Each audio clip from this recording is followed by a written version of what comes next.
The close-knit community at Stewart Island have been working hard to control rats, feral cats and possums to create an urban sanctuary within the township.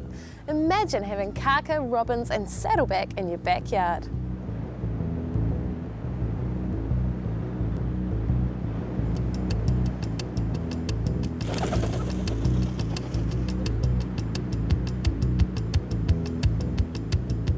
Kari, how did the Half Moon Bay project come about?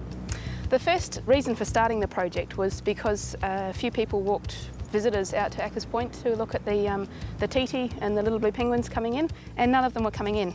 We realised that their eggs and their young chicks had already been taken by rats and possums and wild cats, and it was a bit of an inspiration to go out there and protect them. We started as a group of volunteers, protecting 20 hectares of land out at Acres Point, just setting possum traps and rat traps out there to protect that land. And there were so many people interested in being involved that we decided that we would expand the project to 200 hectares.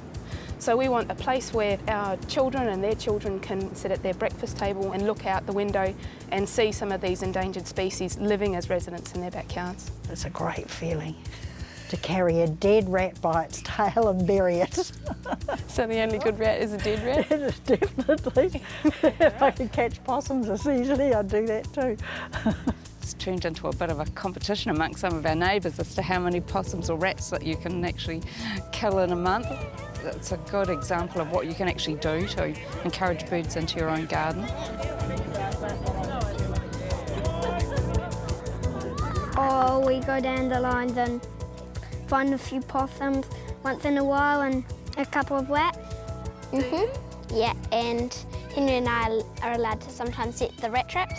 That's fun catching rats. Is it? Yeah, I can catch, my dad takes off the bait. I did the, I put the bait on all by myself. And Dad holds the bait while I put it on. We're not catching as many possums now and hardly any at all.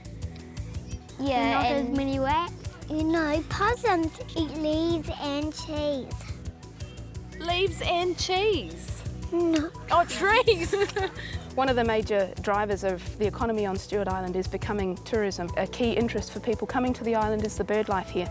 So being able to increase the bird life and protect it is really protecting our future economy. I think the kaka's the favourite one with the guests, with the overseas people particularly, because they hop along the rail here and they make a lot of noise to let you know that I'm here and could you bring me some food. They particularly like a grape and they hold it in their hand claw and they literally peel it with their beaks and they just throw the skin on the ground and eat the rest of it. And if it's got a pip in it, the pip gets spit out too.